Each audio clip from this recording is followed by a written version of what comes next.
تو ہمارے آج کے پہلے مقرر علامہ سید عبداللہ طارق صاحب ہیں، جو کہ مشہور معروف داعی اسلام، تعلیم کے اعتبار سے انجینئر، اور مرحوم علامہ شمس نوید عثمانی رحمۃ اللہ علیہ کے ممتاز اور پسندیدہ شاگرد ہیں۔ موصوف نے اپنی زندگی مکمل طور پر دعوت دین کے لیے وقف کر رکھی ہے۔ آپ کا تعلق یو پی کے ضلع رامپور سے ہے۔ موصوف گزشتہ 40 سال سے دعوت کے کاموں میں سرگرم ہے اور ورک یعنی world organization of religions and knowledge, جو کہ ایک چیریٹیبل ٹرسٹ ہے، اس کے صدر ہیں۔ ورک کے بینر تلے ہر سال 12 ربیع الاول کو پورے ہندوستان اور بیرون ملک میں مفت میڈیکل کیمپ اور معاشرتی کاموں کے لیے دوسرے پروگراموں کا انعقاد کیا جاتا ہے، جسے یوم رحمت کے طور پر منایا جاتا ہے۔ ورک کے صدر ہونے کے ساتھ ساتھ علامہ سید عبداللہ طارق صاحب ہند بھائی چارہ سمیتی کے سیکریٹری، ہیومن ویلفیئر بورڈ کے سیکریٹری اور سرو دھرم سوات منچ کے سیکریٹری کی حیثیت سے بھی خدمات انجام دیتے ہیں۔ اوسطاً ہر سال دنیا بھر میں لوگوں کو تعلیم دینے کے لیے 80 سے زائد مختلف مقامات کا سفر کرتے ہیں۔ ایک صفت جو موصوف کو دوسرے علماء و مشائخ سے ممتاز کرتی ہے وہ یہ ہے کہ آپ مسلم و غیر مسلم دونوں ہی حلقوں میں یکساں طور پر مقبول و محبوب ہیں۔ ملک کے تمام مذاہب اور بڑے مسلکوں کے منتظمین سے بہت اچھے روابط ہیں اور وہ اپنے پروگراموں اور سیمیناروں میں آپ کو مقرر یا مہمان خصوصی کی حیثیت سے مدعو کرتے ہیں۔ ملک و بیرون ملک میں مختلف کانفرنسوں کے علاوہ رامپور میں مستقل طور پر جمعے کی نماز کی امامت اور خطبے کے فرائض انجام دینے کے ساتھ ساتھ درس قرآن بھی دیتے ہیں۔ ابھی حال ہی میں آپ کو دہلی مائنورٹی کمیشن کی طرف سے ایوارڈ سے نوازا گیا ہے۔ موصوف کا مختلف ہندو میلوں میں استقبال کیا جاتا ہے، جیسے ہریدوار میں گایتری مہاکمبھ، الہ آباد میں ارتھ کمبھ، چترکوٹ میں دیوالی میلہ وغیرہ۔ علامہ سید عبداللہ طارق کو متعدد غیر مسلمی تنظیموں جیسے راماینم ٹرسٹ اور برہما کماریوں نے بھی اعزاز سے نوازا ہے۔ آپ کی بہت سی دعوتی کتب اور تصنیفات بھی موجود ہیں۔ آپ کے سکھائے ہوئے ٹرینر ہندوستان کے مختلف حصوں میں امن و امان کا پیغام دیتے ہیں اور قرآن کی عربی سکھاتے ہیں۔ علامہ سید عبداللہ طارق صاحب، میں آپ کا تہہ دل سے استقبال کرتا ہوں اور مجھے امید ہے کہ یہاں ہمارے تمام شرکاء آپ سے مستفید ہوں گے۔ تشریف لائیں۔ السلام علیکم۔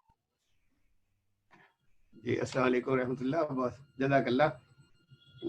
تعارف آپ بہت زیادہ طویل ہو گیا، اور آپ ہی چند باتیں، کسی نے لکھ کر بھیجا آپ کو، آپ ہی چند باتیں اگر فرما دیتے جتنے جانتے ہیں تو۔ میں ان سب باتوں سے واقف ہوں، آپ کی اور قدر کرتا ہوں۔ موضوع آج کا ٹاپک جو مجھے دیا گیا ہے، یا سلیکشن جس ٹاپک کا ہے، وہ ہے قرآن نے نئے اقدار، یہ تقدیر لفظ غلط لکھا ہوا یہاں پر، قرآن نے نئے اقدار کے نئے معیار قائم کیے، انسٹیٹیوٹڈ new bench marks of values. جو ویلیوز، اب پہلی چیز ہے اس کے اندر کہ میں یہاں سے چلوں کہ ہم ویلیوز یا ویلیو یا قدر یا اقدار کنہیں کہتے ہیں۔ یہ وہ پرنسپلز ہیں یا وہ اصول ہیں جن کے تحت کسی مقصد تک پہنچنے کے لیے کوئی عمل اچھا یا برا قرار پاتا ہے۔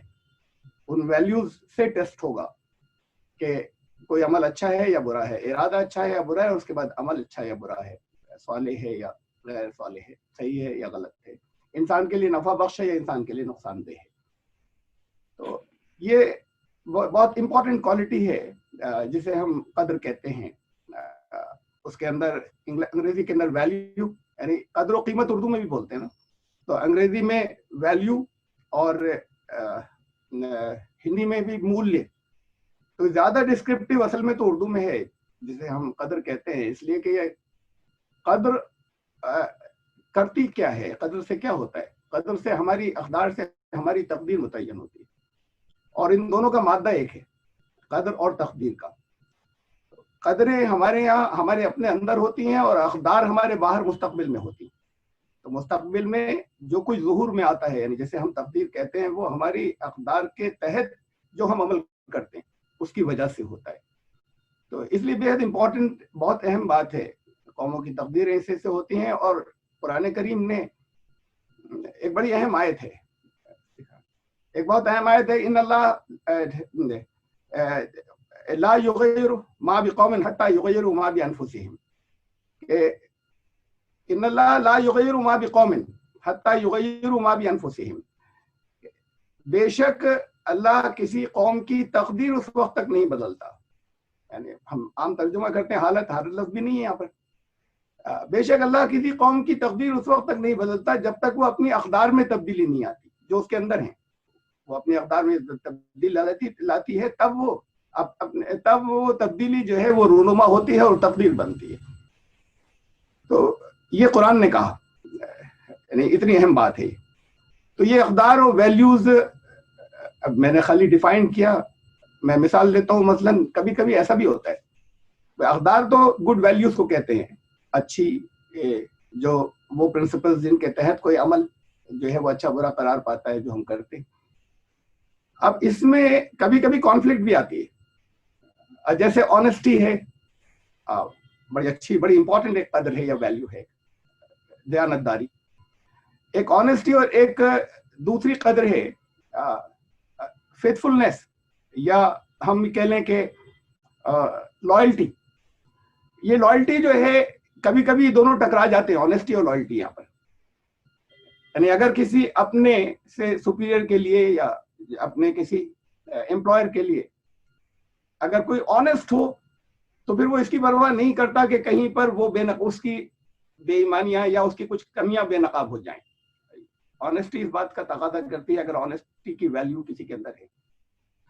لائلٹی کی ڈیمانڈ یہ ہوتی ہے، اور اکثر ایسا ہوتا ہے کہ لائل پیپل جو ہوتے ہیں، جو وفادار ہوتے ہیں، وہ اپنے سپیریئرز کی غلطیوں کو چھپانے کے لیے دوسروں کو نقصان پہنچا بیٹھتے ہیں، اس لیے کہ وہ لائل ہیں. اب یہ اچھی ویلیوز ہیں اور ان کے اندر کانفلکٹ آ رہی ہے. یہ اس لیے آ رہی ہے کہ وہ لائلٹی یا وفاداری کسی انسان سے ہے.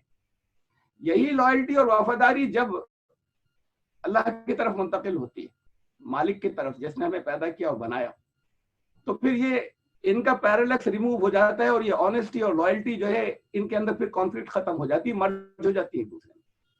اور جب یہ ایک دوسرے میں مرج ہو جاتی ہے تو اسے ایمان کہتے ہیں. ایمان کے اندر دوسری اور طرح طرح کی بہت سی اہم امپورٹنٹ بہت سی ویلیوز ہیں. ان میں سے یہاں پر میں کچھ کا تذکرہ کروں گا، اس لیے کہ بہرحال یہ موضوع تو پھر جو اہم اقدار ہیں اور ان کو میں زیادہ تفصیل سے یہ کمپیئر کروں کہ اسلام سے پہلے کیا تھا یا اسلام سے الگ ہٹ کر آج کیا ہے اگر ہٹ جائیں، اور اسلام نے اس کو ان اقدار کو کیا منزل دی اور کہاں پہنچایا، تو بڑا وقت لگ جائے گا. تو میں چند اہم اقدار کا میں یہاں پہ صرف تذکرہ کر رہا ہوں. وقت کا مجھے 30 منٹس دیے گئے، انشاءاللہ اتنی بات اپنی میں ختم کروں گا. سب سے پہلی جس چیز کا میں تذکرہ کرنا چاہتا ہوں، جس کو بہت اہمیت دی ہے قرآن نے بہت زیادہ، وہ عقل کا استعمال ہے. ایک بڑی امپورٹنٹ ایک اہم قدر ہے جس پہ قرآن نے بہت زیادہ زور دیا ہے.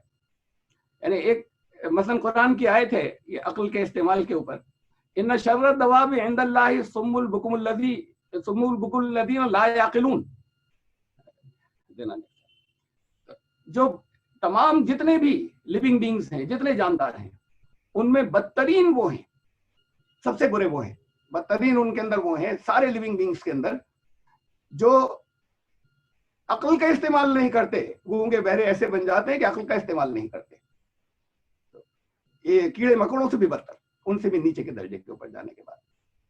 یہ عقل کا استعمال کے کئی حصے ہیں، کئی پارٹس ہیں جسے قرآن نے ایکسپلین کیا ہے. مثلا تفکر، تدبر اور تفقہ، یہ سب عقل کی جو ویلیو جو ہے، یہ عقل کا استعمال، یہ ایک ویلیو کا نام ہے، اور اس کے تحت یہ تینوں چیزیں آتی ہیں.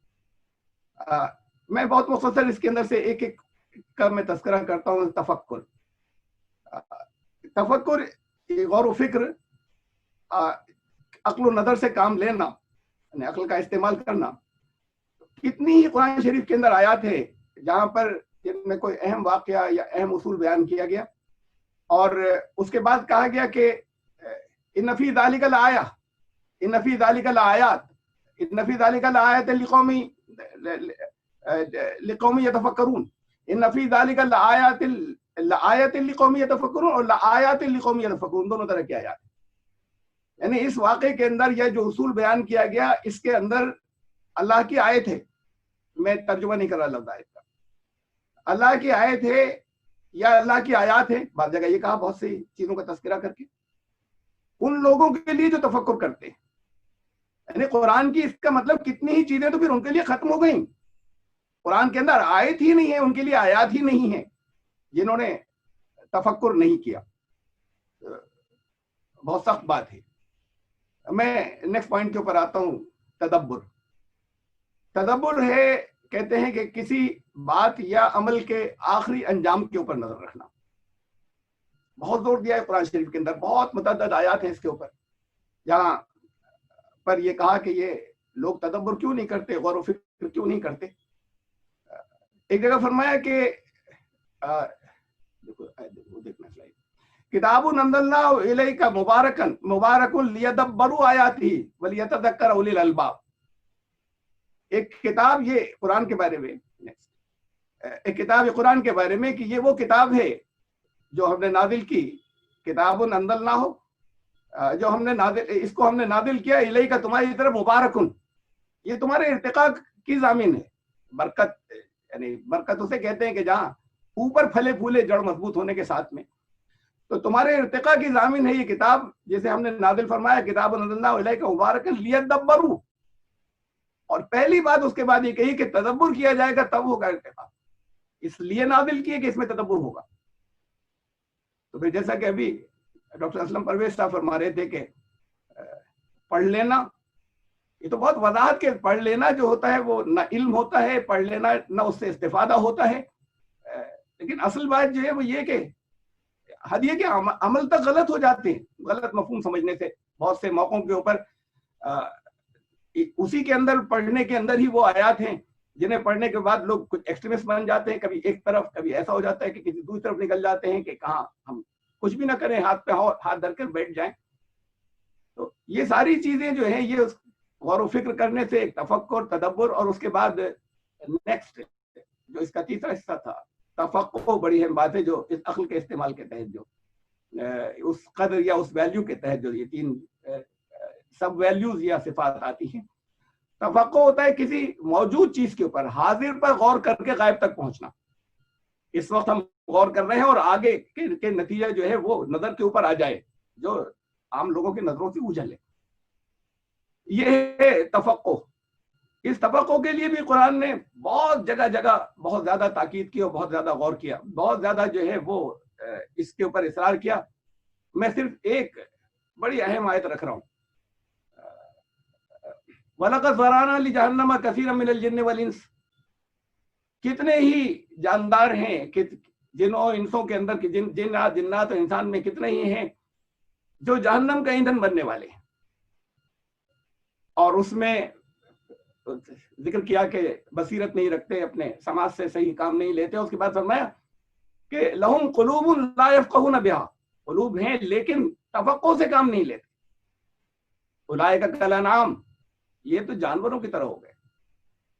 بل ہم اضل، جانوروں میں جو انسٹنکٹس ہوتی ہیں وہ اس کے مطابق وہ عمل کرتے ہیں. یہ جانوروں کی سی صفت ہے، لیکن جانوروں کی سی صفت انسان کے لیے اختیار کرنا یہ ہے کہ وہ جانور کے درجے سے نیچے گر گیا.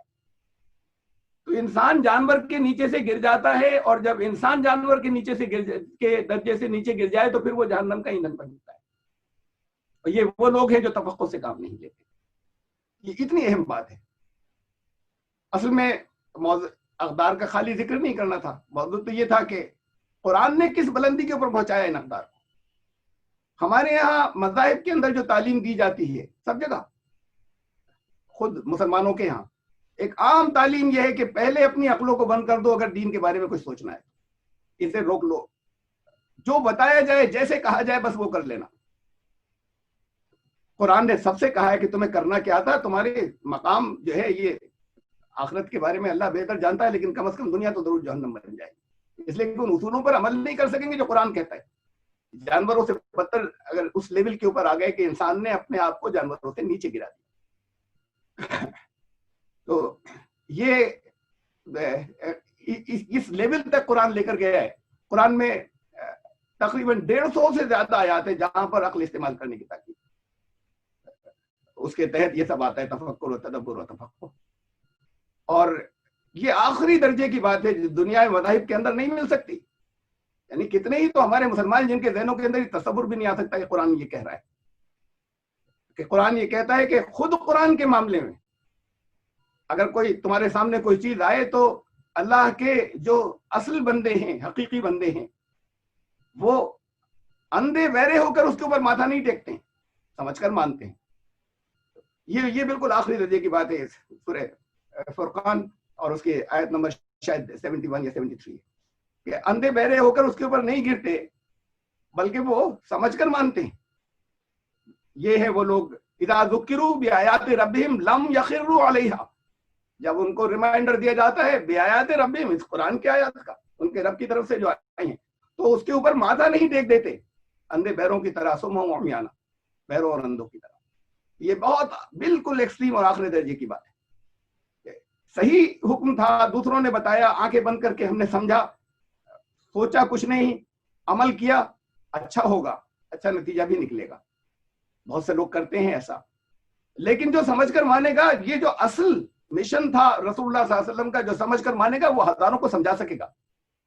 یہ زیادہ سے زیادہ اگر اس سے کوئی غلطی نہیں ہوئی سمجھنے کے اندر تو وہ صرف اپنے لیے رک جائے گا، اپنی زندگی کے بارے میں خالی سوچ لے گا. تو ان کا مقام کہا کہ یہ عباد الرحمن، یہ ان کا مقام بہت اوپر ہے. یہ رحمان کے ان بندوں کا لفظ صفت بھی وہاں پر اللہ کے رحمان آئی، تو سب کے لیے رحمت جو عام ہے وہ رحمانیت کہلاتی ہے.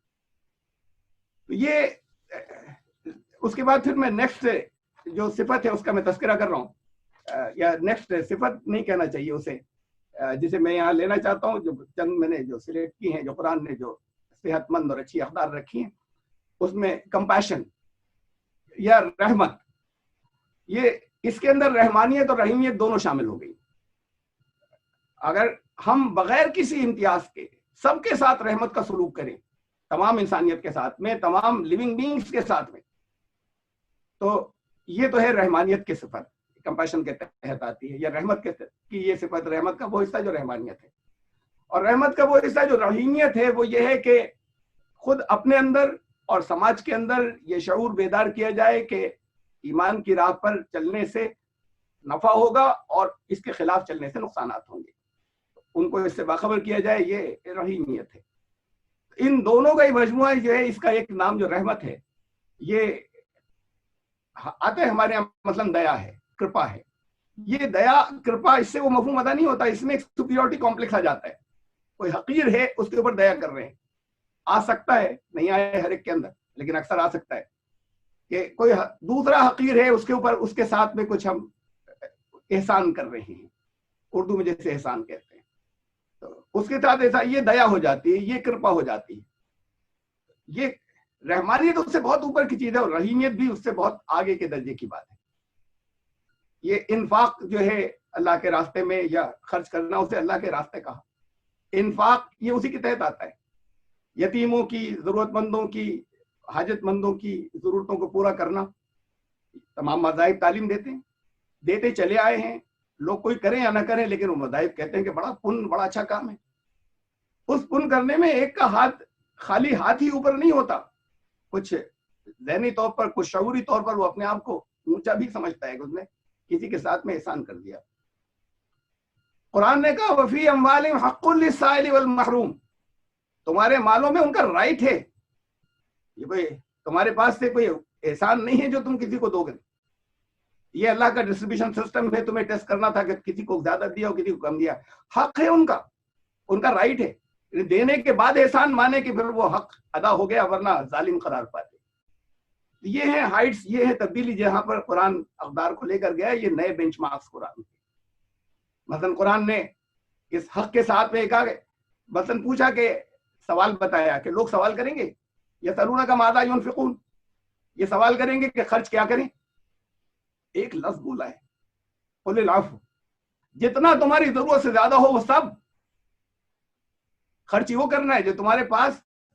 ضرورتوں کی کوئی بات نہیں، کسی کی ضرورتیں بہت زیادہ بھی ہو سکتی ہیں لیکن استعمال میں بھی نہیں آ رہا. معمولی، میں تو صرف کپڑوں کی بات کر رہا ہوں، معمولی اگر الماری میں اتنے ٹنگے ہوئے جن کے پہننے کا آپ کا نمبر نہیں آتا، تو سب ہٹاؤ، سب لو، یاد نکالو یہاں سے جتنی چیزیں تمہارے استعمال میں نہیں آتی، ورنہ یہ تو معیار طے نہیں ہوگا. میں نے بہت غور کرنے کے بعد قرآن اور حدیث کے اوپر بھی کہ عفو کسے کہیں گے, ضرورت سے زیادہ کسے کہیں گے. وہ چیزیں جیسے کم از کم سال بھر تک کوئی استعمال نہیں کر سکا, اس کے استعمال میں نہیں آتی. تو پھر اتنا ہی نہیں ہے کہ جیسے میں نے ابھی کپڑوں کو کہہ دیا کہ وہ کپڑے تھے اب میں نہیں پہنتا, کچھ چھوٹے ہو گئے, آؤٹ آف فیشن ہو گئے, تو اب میں اسے اٹھا کر دے دوں کسی کو, ان کے کام آئیں گے. قرآن نے کہا نیکی نہیں ہوگی. لن تنالوا البر حتی تنفقوا مما تحبون, جب تک تمہیں جو محبوب نہ ہو, تمہیں جو محبوب ہے جب تک وہ خرچ نہیں کرو گے اس وقت تک نیکی نہیں ہوگی. وہ تو وبال تھا جو گھر میں تھا, اسے نکالا, یعنی اسے بھی نکالنا ضروری ہے, بہت سے لوگوں کے وہ بھی کام آئے گا, لیکن وہ تمہارے لیے وبال تھا, وہ تمہارے لیے, تمہاری مستقبل کے لیے, تمہاری زندگی کے لیے پریشانی کا سبب بنے گا. اسے تو نکالنا ضروری تھا, نیکی نہیں ہوگی. پھر نیکی نہیں ہوگی, نیکی تب ہوگی جو تمہیں پسند ہے جب وہ دو گے. یہ معیار دنیا میں کسی دنیا میں مذاہب نے مقرر نہیں کیے تھے, یہ اللہ نے مقرر کیے ہوئے ہوں گے, لوگوں نے اسے بدل دیا, اور پھر قرآن انہیں ان اونچائیوں تک, اس ذہنت تک, اس ہائٹ تک لے کر گیا. میں نیکسٹ میں اس سیریز کے اندر میں رکھنا چاہتا ہوں یہ رحمت کے بعد. ہاں, اس میں اتنا سا تذکرہ میں اور کر دوں کہ قرآن نے کہا کہ تم سے سائل سوال کرنے آئے. اب معلوم ہے کہ کسی کے بارے میں اگر نون بھی ہے, یہ نون بھی ہے کہ نشہ کرتا ہے, اڑا دیتا ہے, جھوٹ بول کر لینے کے لیے آتا ہے, سارے میں مشہور ہے, کوئی منع کر سکتے ہو, جھڑک نہیں سکتے سائل کو, بہت عظیم بات ہے. وَأَمَّا السَّائِلَ فَلَا تَنْهَرْ, یہ قرآن شریف میں 2 جگہ کہی ہے بات, اور دوسری جگہ زیادہ تفصیل کے ساتھ میں کہی. جھڑکنے کی, تمہیں اسے ڈانٹنے کی اجازت نہیں ہے سائل کو. ممکن ہے وہ جو عادی نشے باز ہے, جسے جانتے ہیں کہ اڑا دیتا ہے, جا کر غلط خرچ کرتا ہے, مت دیجیے, سمجھائیے, کچھ کیجیے, نہ دیں.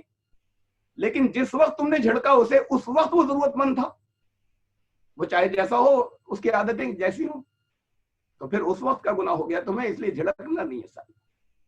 اور میں الگ سے ایک بات کہہ دوں, ایک صاحب نے, ایک اللہ والے, انہوں نے بڑی اونچی بات کہی تھی کہ قرآن تو یہ کہتا ہے کہ اللہ الغنی, کسی چیز کی, ہر چیز سے بے نیاز تو اللہ ہے نا, وانتم الفقراء, تم سب فقیر ہو, اس کے علاوہ ہر ایک ضرورت مند ہے. تو انہوں نے کہا کہ فقیر فقیر کو جھڑکے گا, قرآن نے کہا تم سب فقیر ہو, تم فقیر کو جھڑکو گے, ایک فقیر فقیر کو جھڑک رہا ہے, کیا بات ہے. میں نیکسٹ قدر کی بات کر رہا ہوں, جلدی جلدی میں گزرنا چاہ رہا ہوں. ہیوملٹی, جسے ہم سپیریورٹی کمپلیکس کہہ لیں, دوسرے کے مقابلے میں اپنے آپ کو کہیں اونچا سمجھنا, بہت اہم قدر ہے جس کا تذکرہ, دوسرے کو حقیر نہیں سمجھنا. اصل میں تو بہت سی ہیں, لیکن یہ کہ جیسے یہ قدر جو ہے, اگر آپ کو کہیں کوئی زندہ مثال دیکھنی تو ڈاکٹر اسلم پرویز ہے, کہ یہ ہیوملٹی دوسرے کو, چاہے وہ جس لیول کا ہو, لیول کسی کا کوئی بھی ہو, یہ اس کا الٹا, جب ہیوملٹی نہیں ہوتی تو اسے تکبر کہتے ہیں. یہ تکبر نے شیطان کو یا ابلیس کو جنت سے نکالا, وہاں سے راندہ درگاہ کیا, یہ تکبر نے کیا. تو قرآن نے اس کے لیے ایک بڑا جامع لفظ استعمال کیا ہے, قنوت. یعنی ورڈ اس کے اندر ہیوملٹی جو ہے, اس کے لیے جو لفظ آیا ہے وہ ہے قنوت. بہت جامع لفظ ہے. قنوت کا یہ ہے کہ اپنی صلاحیتوں کو سمیٹ کر یا بچا کر, اپنی صلاحیتوں کو نقصان دہ اور فضول باتوں سے روک کر, جیسے شیخی بگارنا, مذاق اڑانا کسی کا, ان سے ہٹا کر پریزرو کرنا, اور کامیابی کے قوانین کا استعمال کر کے پھر اپنی صلاحیتوں کو خرچ کرنا. اصل میں قنوت یہ ہوتا ہے. تو یہ کسی جگہ یہ باقی, اگر جب قنوت کے اندر کمی آتی ہے تو پھر وہ تکبر کی طرف, سپیریورٹی کمپلیکس کی طرف جاتا ہے. کتنی چیزیں علم والوں سے کہا قرآن نے, وفوق كل ذي علم علیم, كل ذي علم علیم. تم عالم ہو, تم علم والے ہو, تم سے اوپر دوسرے علم والے ہیں, اور ہر علم والے سے اوپر ایک اور علم والا ہے, پھر آخر میں تو وہ ہے علیم. ہر بڑے کے اوپر کوئی دوسرا بڑا ہے اور بڑا ہے, پھر آخر میں وہ ہے جو اکبر ہے, جو کبیر ہے. تو تم کے دوسرے کے, اور تمہیں نہیں معلوم کہ کون سی دوسری صفات ہیں دوسرے کے اندر, جن کی بنیاد پر وہ, اصل تو بات سب کچھ وہاں سے چل رہی ہے نا, کہ آپ اپنی صلاحیتوں سے نہیں ہے, کتنی دیر کی ہوتی ہیں صلاحیتیں, بہت ہیں. یہ صلاحیتیں ایک سیکنڈ میں, ایک لمحے میں جاتی ہیں. پیرالیسس ہو گیا, آپ نے دیکھا ہوگا, میں نے بہت دیکھے, بڑے عبرت ناک مناظر دیکھے ان لوگوں کے جن کے